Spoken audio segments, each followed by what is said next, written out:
Jumpa lagi di nonton film bareng Brun. Apa kabar sahabat semua penonton setia channel ini dimanapun kalian berada? Semoga selalu dalam keadaan sehat dan banyak rezekinya. Di episode kali ini sebuah film spesial untuk menemani aktivitas kalian yang berjudul A Pupil. Rilis 1998 bercerita tentang seorang anak muda yang menyelidiki masa lalu tentang seorang pria tua dan mendapati fakta sangat mengejutkan. Gimana keseruan ceritanya? Mari kita mulai.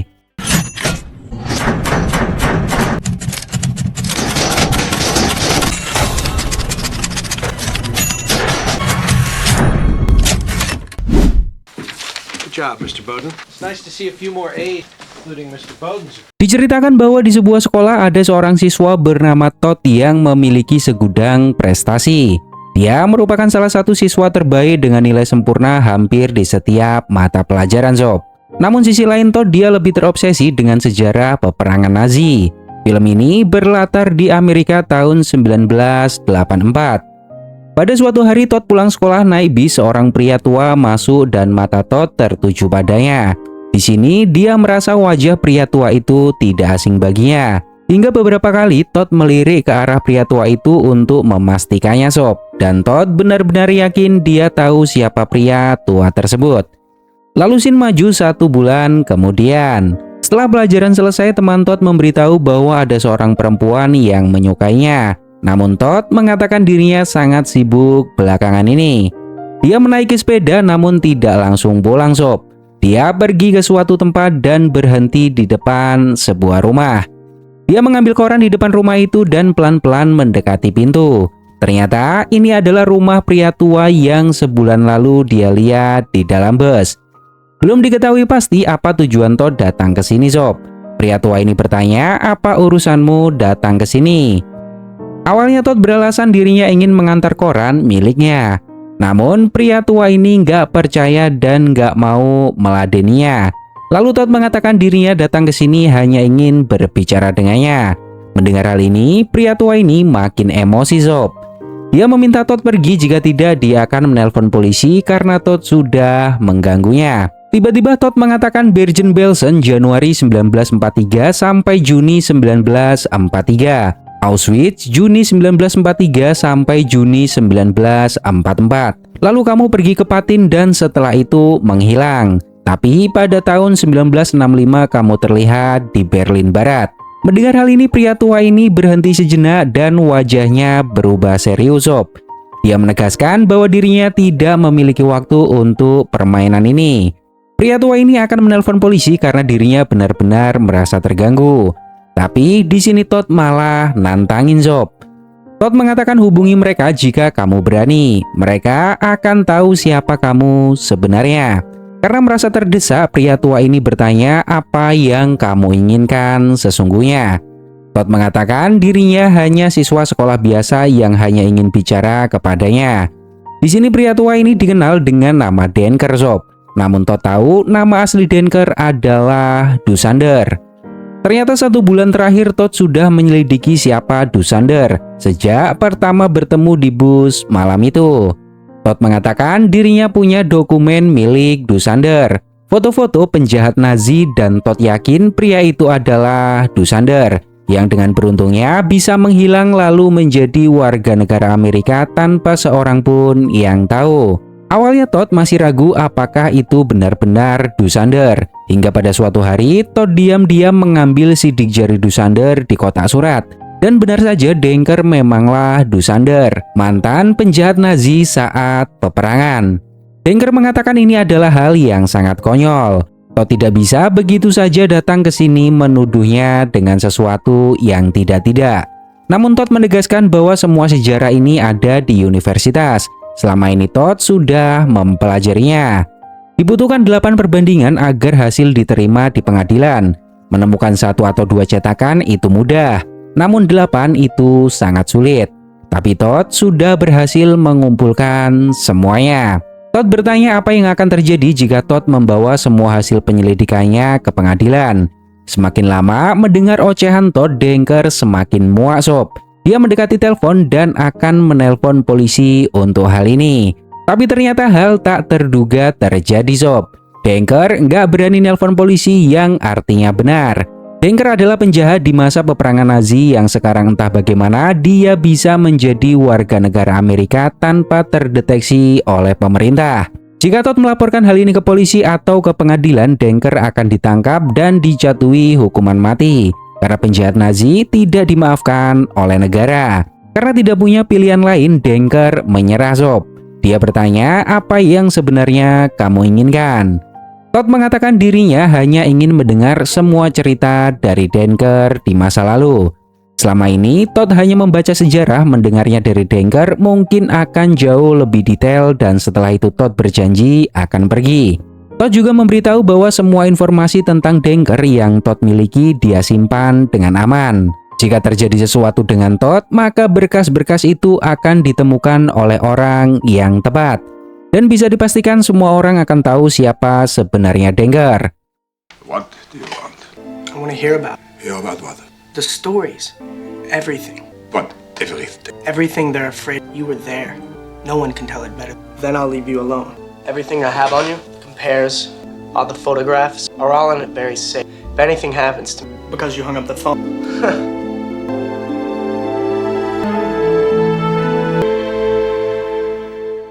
Di kelas terlihat Todd mendapat nilai A untuk semua ulangannya sob. Namun pelan-pelan dia mulai terobsesi dengan cerita Nazi dan perubahan mulai terlihat pada hidupnya sob. Setiap pulang sekolah, Todd selalu datang ke rumah Denker dan Denker menceritakan satu persatu kejadian yang pernah dia lakukan saat menjadi tentara Nazi waktu peperangan. Mereka terlihat seperti guru dan murid yang sedang diskusi. Di hari itu, Denker bercerita bahwa dulu tentara Nazi sering membunuh tahanan dengan cara yang mengerikan. Mereka memasukkan orang-orang ke dalam sebuah ruangan lalu menyiram mereka dengan bensin dan membakarnya hidup-hidup. Todd bertanya bagaimana dengan anak-anak. Denker mengatakan tidak ada pengecualian. Biasanya anak-anak berada di paling bawah dari tumpukan mayat-mayat yang habis terbakar. Todd bertanya lagi, apakah pernah ada yang selamat dari kejadian itu? Denker mengatakan pernah suatu waktu terjadi kebocoran pipa di ruang tahanan, sehingga gas dan bensin tidak keluar dengan lancar. Hal itu malah membuat kejadian semakin mengerikan. Setelah 1 jam berlalu, para tahanan di dalam ruangan pembantaian itu masih hidup namun sekarat. Seharusnya ruangan penyiksaan itu menjadi tempat membinasakan tahanan dengan cepat.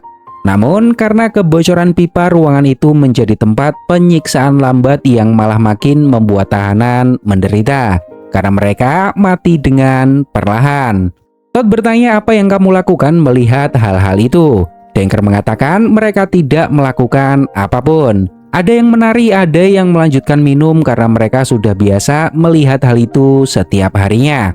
Belum selesai cerita, Denker mengingatkan bahwa hari sudah mulai gelap. Sudah waktunya Todd pulang karena orang tuanya pasti khawatir. Sedikit informasi tambahan bahwa film ini menggunakan waktu yang dipercepat sob. Apa yang Todd lakukan sudah berjalan beberapa waktu dan banyak cerita yang sudah Denker ceritakan. Semua cerita-cerita Denker sedikit demi sedikit malah mempengaruhi Todd dan membuat hidupnya berubah. Setiap malam Todd nggak bisa tidur sob, dan terus berhayal membayangkan kejadian-kejadian yang Denker ceritakan.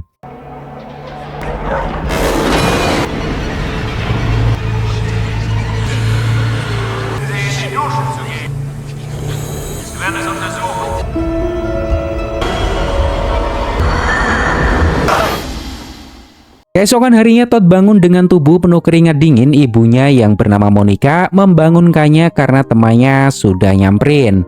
Ternyata selama ini Todd izin ke ibunya datang ke rumah Denker untuk membacakan buku karena Denker sudah tidak bisa melihat dengan jelas. Monica meminta Todd mengundang Denker makan malam bersama karena biar bagaimanapun orang tua Todd harus kenal dengan pria itu. Beberapa waktu kemudian, Denker benar-benar datang ke rumah untuk makan malam bersama sob. Pria ini adalah ayah Todd yang bernama Richard dan ini adalah kakek Todd yang bernama Victor. Karena sama-sama tua, Victor iseng bertanya di mana Denker saat peperangan terjadi. Di sini Denker mengatakan dirinya menjadi tukang cuci piring karena dia memiliki kelainan di matanya, sehingga tidak bisa ikut berperang. Panjang lebar mereka bercerita, Todd tahu bahwa Denker telah berbohong. Namun entah bagaimana dia bisa mengatakan kebohongan yang sangat mulus tanpa celah. Apa yang Denker katakan sama sekali tidak membuat orang-orang di sekitarnya curiga. Todd mengumpulkan semua berkas-berkas tentang Denker. Jika berkas ini sampai ke tangan polisi atau pengadilan, bisa dipastikan Denker akan ditangkap sebagai penjahat Nazi. Namun entah apa yang dia pikirkan, Todd tidak melakukan hal tersebut sob. Seiring berjalannya waktu, perubahan hidup Todd mulai terlihat. Dia makin jauh dengan sahabatnya karena selalu menghindar, dan emosinya makin gak stabil. Hingga pada satu momen setelah berolahraga, Todd mandi dan berhalusinasi. Dia membayangkan sebuah cerita yang Denker katakan.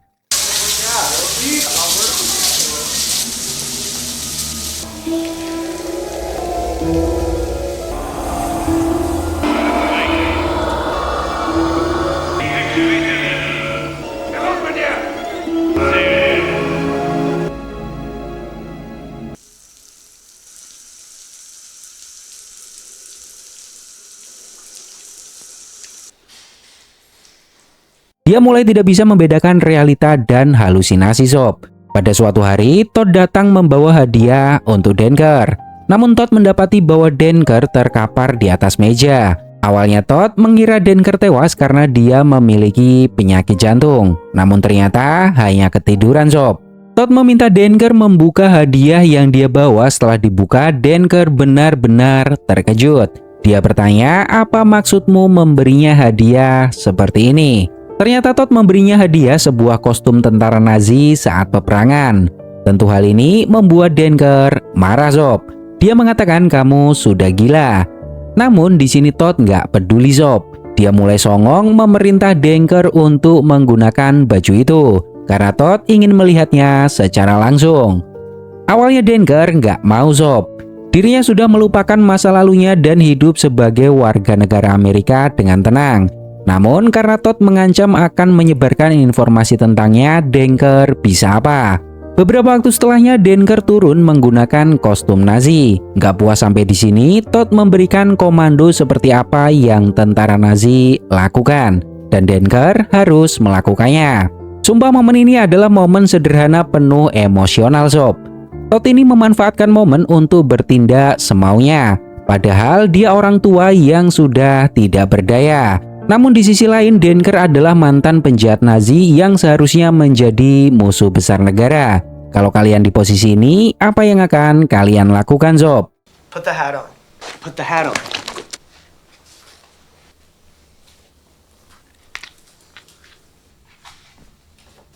Attention. What's so funny? March. Do it. I'm serious. Stop fucking around. That's it, march. Face right. Face right. March. Face right. Face right. March. Face right.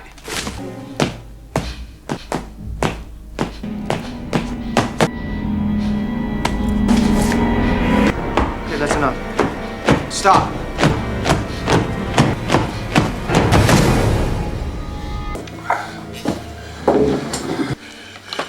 Denker memperingatkan Todd apa yang Todd lakukan adalah sebuah kesalahan besar, dan Todd bermain dengan api. Beberapa waktu kemudian Todd berkencan dengan teman sekolahnya yaitu Becky. Becky ini anaknya Badung sob. Dia sangat menyukai Todd dan to the point mengajak Todd untuk bercocok tanam. Di halaman rumah saat Denker bersantai, dia melihat seekor kucing datang menghampirinya. Karena kucing ini terlihat kedinginan, Denker membawanya masuk. Todd menolak bercocok tanam dengan Becky karena Todd belum pernah melakukan sebelumnya. Di sini Becky malah mengolok-olok Todd karena Todd adalah pria yang aneh. Becky bertanya, apakah kamu seorang homo? Denker membawa kucing itu masuk dan ternyata jiwa psikopat Denker ini masih bersemayam kuat dalam dirinya sob. Dia menyalakan pemanggang dan memasukkan kucing tersebut ke dalamnya.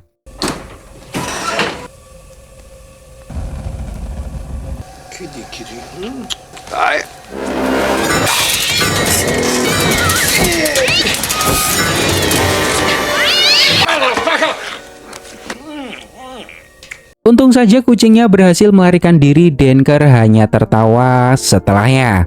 Pada suatu hari nilai siswa diumumkan dan hal mengejutkan terjadi sob. Dari anak yang berpotensi menjadi juara kelas, Todd malah mendapati nilainya anjlok di semua bidang. Dia mendapat surat dari guru konseling di mana orang tuanya harus datang ke sekolah karena ada yang akan dibicarakan tentang Todd. Di sini Todd memberitahu temannya bahwa dirinya tidak mau orang tuanya datang. Di percakapan ini, kata-kata Todd juga berubah menjadi kasar dan gampang tersinggung, hingga membuat sahabatnya sendiri nggak nyaman dan pergi meninggalkannya sob. Setelah temannya pergi, tiba-tiba seekor burung merpati dengan sayap terluka mendarat di pintu gedung olahraga. Melihat hal ini, Todd mendekatinya. Bukannya menolong burung tersebut, namun malah ini yang dia lakukan.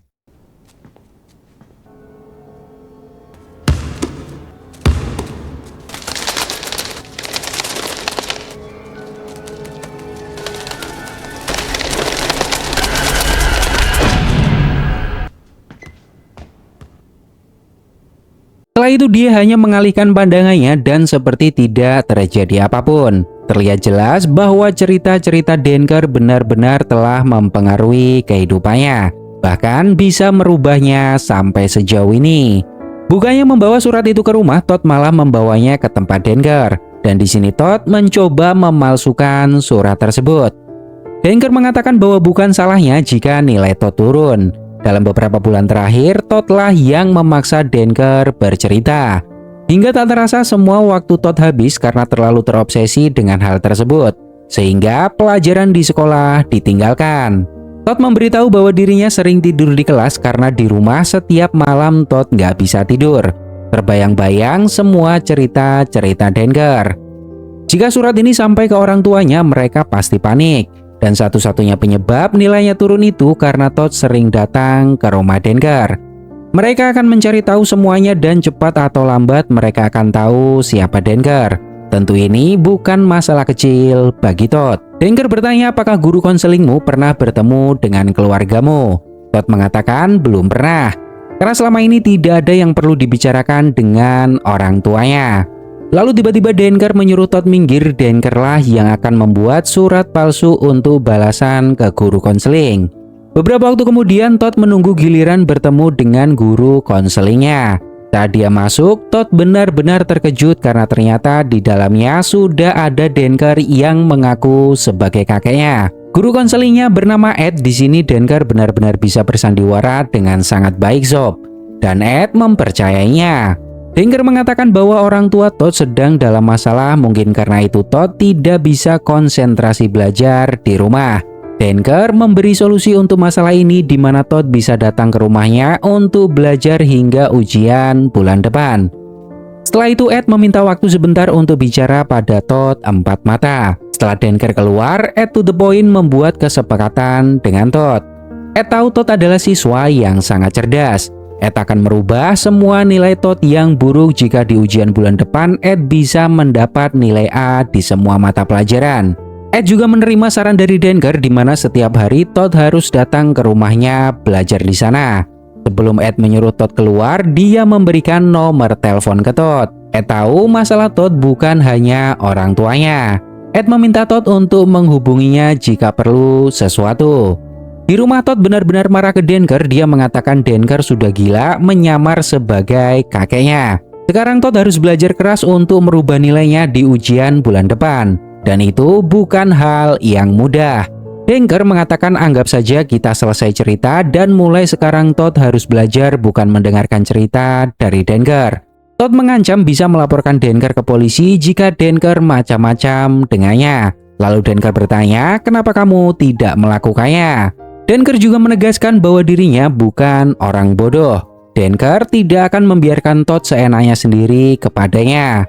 Todd sudah menyeret Denker pada masa lalunya dan Denker akan menyeret Todd dalam masalah tersebut. Ada 90.000 manusia tewas di Patin. Semua orang di dunia ini akan melihat Denker sebagai monster. Bayangkan jika Todd membongkar ini semua. Denker akan dikelilingi wartawan dan jika sampai mikrofon ada di depan mulutnya, Denker akan menyebut nama Todd.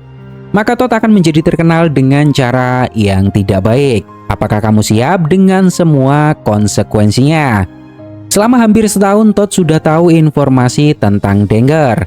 Tapi Todd memilih menyembunyikan informasi tersebut. Apakah itu bukan sebuah kejahatan? Denker sudah menegaskan di awal bahwa Todd bermain dengan api, dan itu tidak seharusnya dilakukan. Denker sudah berbohong selama sisa hidupnya, dan itu bukanlah hal yang mudah. Pada suatu malam, Denker berdiri di depan cermin menggunakan kostum tentara Nazi. Dia sekilas mengenang kisah masa lalunya. Lalu saat dia melihat keluar jendela, tak sengaja seorang pemulung melihat Denker mengenakan kostum tersebut. Tidak ada pilihan lain untuk Todd, dia belajar keras setiap harinya di rumah Denker. Dan Denker tidak lagi menceritakan kisahnya kepada Todd.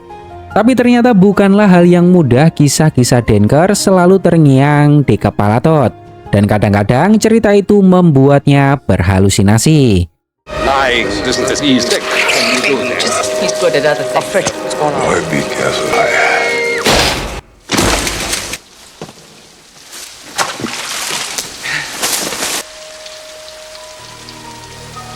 It never goes away.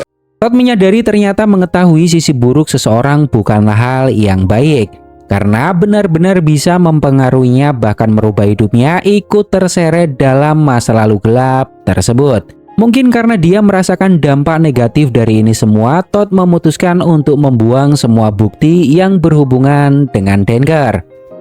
Lalu scene maju beberapa waktu setelahnya, Todd menunjukkan nilai ulangannya ke Denker.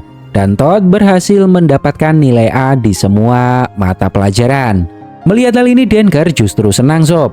Karena ujian sudah selesai, Denker mengatakan masih memiliki cerita yang bisa diceritakan. Namun di sini Todd mengatakan sudah tidak tertarik lagi dengan semua cerita itu.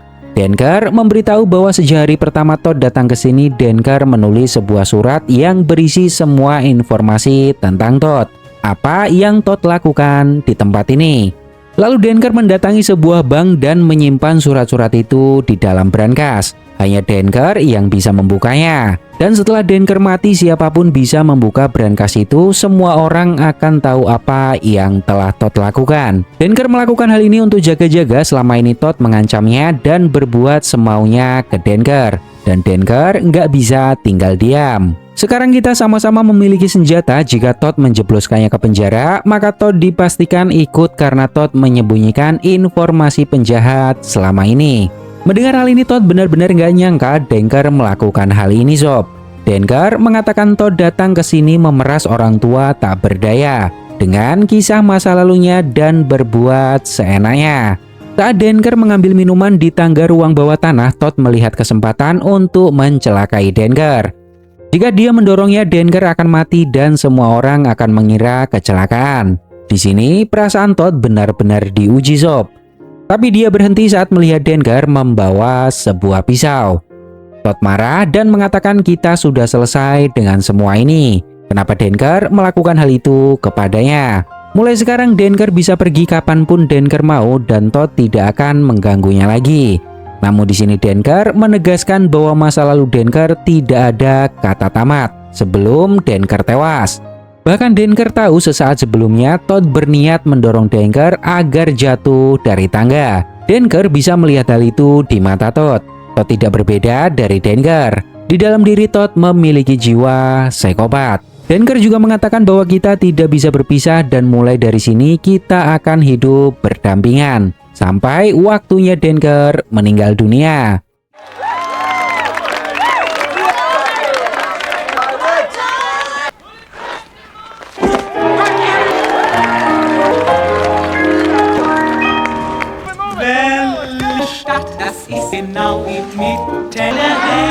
Kehidupan Todd mulai berubah membaik setelah berhenti mendengar cerita-cerita dari Denker. Bahkan Todd tidak lagi datang ke rumah Denker setiap harinya. Namun ternyata melupakan Denker bukan hal yang mudah sob. Pada suatu hari saat Denker pulang dari belanja, seorang pria mengikutinya. Ternyata pria itu adalah pemulung yang malam itu melihat Denker memakai setelan tentara Nazi. Pemulung itu mendekati Denker. Awalnya Denker tidak mau dibantu, namun pemulung itu ternyata sudah memperhatikan Denker selama ini sob. Dia tahu ada seorang anak muda yang selalu datang ke rumah Denker. Ternyata pemulung ini juga ingin memeras Denker dengan informasi yang dia punya. Pemulung ini tahu Denker tentara Nazi. Mendengar hal ini, Denker nggak bisa berbuat apa-apa sob. Dia bertanya, apa yang kamu inginkan? Pria ini hanya ingin makan dan minum. Lalu Denker membawanya ke rumah dan memberinya makanan. Setelah beberapa waktu ngobrol, ternyata pemulung ini juga kurang ajar sob. Tidak hanya makanan minuman yang dia inginkan, melainkan sesuatu yang lebih. Denker menyadari bahwa dirinya tidak bisa membiarkan hal ini menyebar lebih jauh lagi. Karena di sini bukan hanya nasibnya yang dipertaruhkan, namun nasib Todd. Karena otomatis dia juga pasti akan terseret. Akhirnya ini yang Denker lakukan sob. Washington Heights was good. It was all the DRs, the Dominicans. Then they dropped that cinder block. You know, I've done this before.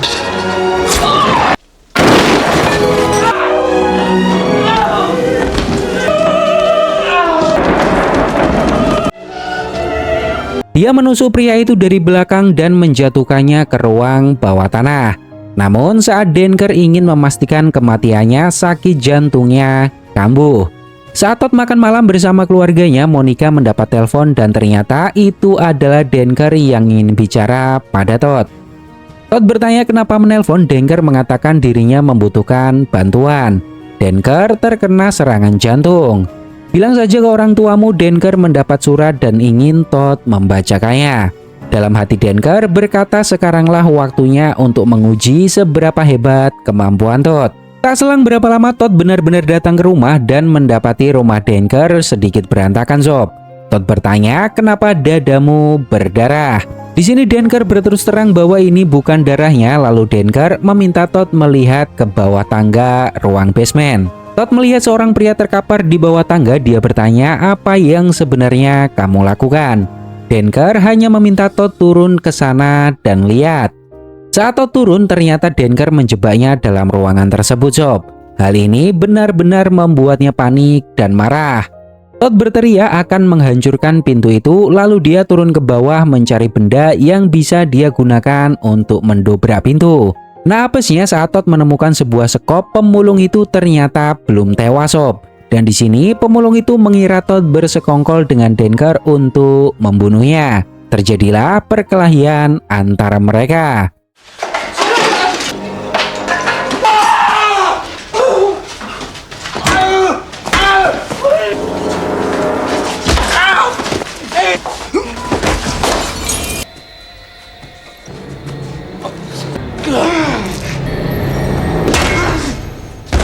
Hingga pada akhirnya Todd lah yang malah membunuh pria itu dengan sebuah sekop.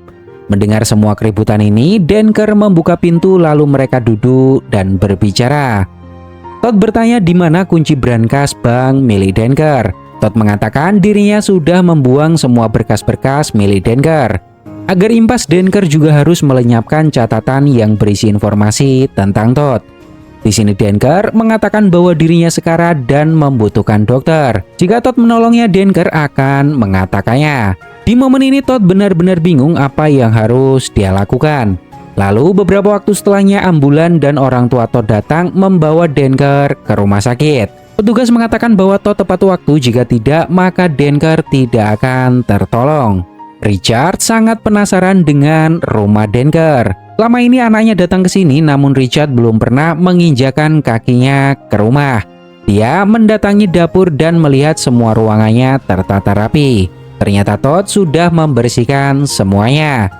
Hanya satu yang belum, yaitu noda darah di telepon milik Denker. Beruntungnya Richard tidak melihat hal tersebut sob, karena Todd segera mengajak ayahnya ke rumah sakit. Beberapa waktu kemudian si Todd ini berinisiatif menyembunyikan jasad pria yang telah dia bunuh dan menguburnya di ruang bawah tanah. Todd juga membakar seragam tentara Nazi yang dia berikan ke Denker beberapa waktu sebelumnya. Setelah itu Todd datang ke rumah sakit menjenguk Denker. Dia menutup tirai karena ada pasien di sebelah, lalu membisikkan ke Denker bahwa dia sudah mengurus sisanya. Sekarang beritahu aku di mana Denker menyimpan kunci brankas bank dan urusan kita selesai. Denker berterus terang bahwa tidak ada brankas bank. Denker hanya berbohong untuk melindungi diri dari pria seperti Todd. Mendengar hal ini, Todd lega sob. Dia mengatakan bahwa mulai saat ini Todd tidak akan mengganggu lagi dan kita tidak memiliki hubungan apapun. Saat Todd akan pergi, Denker melarangnya. Dia memiliki satu permintaan terakhir untuk Todd.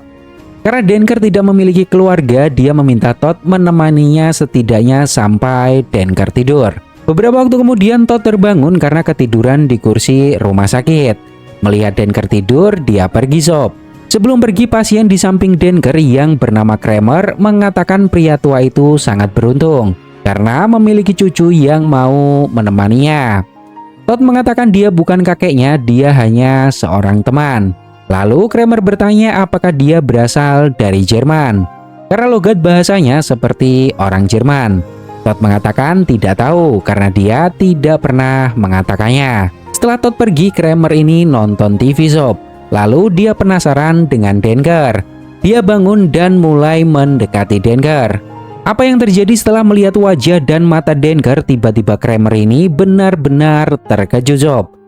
Bahkan dia sampai berlari keluar kamar dan menangis di pelukan suster. Keesokan harinya saat Denker bangun, ada 3 pria di hadapannya. Mereka dari kepolisian, LAPD, dan pengacara. Denker bertanya apa yang terjadi. Ternyata mereka sudah tahu kalau nama asli Denker adalah Dusander, penjahat Nazi yang berhasil melarikan diri dan menjadi warga Amerika tanpa dicurigai. Di sini Denker mengatakan mungkin kalian salah orang. Namanya bukan Dusander tapi Denker. Dan dia sudah menjadi warga Amerika sejak tahun 1955. Pria ini mengatakan mungkin ini memang sebuah kebetulan yang ditakdirkan. Pasien yang berada di samping Denker saat ini dipindahkan ke ruang lain. Apakah kamu ingat siapa Kramer? Dia merupakan prajurit Amerika di masa peperangan dan dia menjadi tahanan di Patin selama 10 bulan. Dusander bertanggung jawab atas kematian keluarga Kramer, itulah sebab mereka datang. Kramer tahu dan ingat betul siapa pria yang menyiksanya. Di sini Denker nggak bisa berkutik sob. Dia melihat jari-jarinya terdapat tinta hitam, artinya mereka sudah menyelidiki sidik jari Denker saat Denker tertidur. Dia tidak bisa lagi bersembunyi di balik identitas palsunya. Mereka juga memberitahu bahwa semua bukti yang dibutuhkan sudah mereka dapatkan. Saat ini hanya menunggu waktu sampai Denker bisa bergerak dan akan dibawa ke pengadilan. Di sekolahan Todd merayakan kelulusan, Ed mengucapkan selamat atas pencapaian yang Todd raih. Nah di sini Ed ini nyinggung tentang kakek Todd, dia ingin bertemu dengannya lagi. Namun hal ini membuat Richard bingung. Richard mengatakan bahwa kakeknya sudah jompo dan tidak bisa pergi kemanapun. Dia duduk di kursi roda. Ed menyadari bahwa ada yang janggal dengan kejadian waktu itu. Namun belum selesai mereka berbicara, bel berbunyi dan itu tandanya Ed harus segera pergi ke ruang staf. Di sisi lain rumah Denker dipenuhi polisi. Mereka benar-benar sangat terkejut karena menemukan mayat di ruang bawah tanah rumah itu. Keesokan harinya saat Todd bangun tidur, dia tidak sengaja mendengar berita di TV yang dilihat oleh kedua orang tuanya sob. Di mana di dalam berita tersebut polisi menggerebek rumah Denker dan menemukan mayat di ruang bawah tanah. Denker adalah seorang tentara Nazi di masa peperangan dan dia musuh Amerika yang berhasil menyamar menjadi warga Amerika selama ini. Mendapati hal ini Todd langsung panik sob. Jika sampai Denker buka mulut maka habislah riwayatnya. Polisi mendatangi rumah Todd dan menginterogasi mereka karena diketahui Toddlah yang terakhir datang ke rumah tersebut. Orang tua Todd mengatakan bahwa selama ini mereka tidak tahu kalau Denker adalah penjahat Nazi. Ya karena dia tidak pernah terlihat melakukan sesuatu yang aneh. Todd juga memberitahu bahwa dirinya datang malam itu untuk membacakan sebuah surat yang Denker terima. Selama ini memang Todd sering datang ke sana membacakan buku. Polisi bertanya surat apa yang kamu baca? Todd mengatakan hanya surat dari teman lamanya. Polisi menegaskan bahwa mereka tidak menemukan surat yang Todd maksud saat melakukan penggerebekan. Mereka bertanya apakah Denker pernah menceritakan masa lalunya. Todd berbohong dan mengatakan tidak sob. Di sini Todd benar-benar bisa menyembunyikan informasi dengan lihai. Namun polisi ini juga tidak bodoh. Dia tahu semua ini terasa aneh dan Todd pasti tahu sesuatu tentang Denker. Tapi ya karena tidak ada bukti yang mengkaitkan Todd dengan Denker, polisi tidak bisa berbuat banyak sob. Di rumah sakit Denker menyadari jika dia masih hidup maka hanya masalah yang jauh lebih besar akan menimpanya.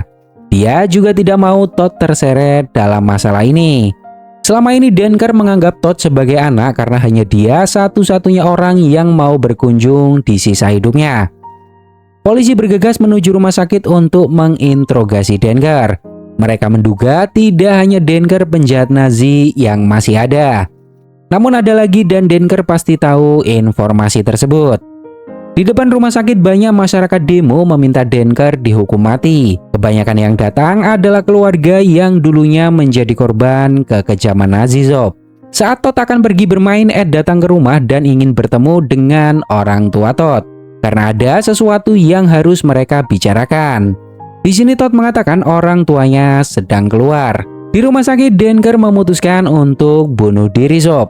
Dia melepas selang pernafasan dan inilah yang terjadi. Ed menunjukkan koran yang berisi skandal Denker. Ed yakin Todd tahu tentang hal ini sejak lama.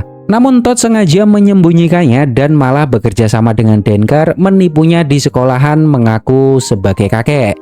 Bagi Ed ini bukan masalah biasa, orang tua Todd harus tahu. Polisi panik karena Denker sekarat. Nah di sini Todd ini jiwa psikopatnya muncul lagi sob. Dia mengatakan bahwa Ed tidak seharusnya ikut campur urusan orang lain karena Ed tidak tahu apa yang bisa Todd lakukan. Dia mengancam Ed akan melakukan sesuatu yang tak terduga jika Ed masih datang ke sini membahas masalah tersebut. Entah apa yang ada dalam pikiran Ed, namun melihat mata Todd saja Ed gemetaran sob. Dia seperti melihat mata seekor singa kelaparan yang siap menerkam mangsa. Di rumah sakit akhirnya Denker tewas tak tertolong dan polisi tidak mendapatkan informasi apapun darinya. Ed benar-benar takut dengan situasi ini. Dia seorang guru namun dia juga seorang manusia biasa. Dia menyadari bahwa anak ini berbahaya dan tidak seharusnya dia ikut campur dengan urusannya. Di akhir cerita Ed pergi dengan perasaan campur aduk. Denker tewas dan semua rahasia ini tetap menjadi rahasia. Mungkin jika Ed melanjutkan masalah ini dan menceritakannya ke orang tua Todd, bisa dipastikan Todd akan membunuhnya sob. Sama seperti apa yang dia lakukan ke pemulung di basement. Mungkin memang lebih baik kita tidak perlu mencampuri urusan orang lain sob. Masa lalu mereka biarlah menjadi masa lalu asal tidak menimbulkan masalah di lingkungan sekitar. Jika Todd tidak datang ke rumah Denker waktu itu, semua ini tidak akan terjadi. Semua ini terjadi karena kekepoan dan jiwa psikopatnya yang tersembunyi. Gimana menurut pendapat kalian tentang film ini sob? Semoga terhibur dan sampai jumpa.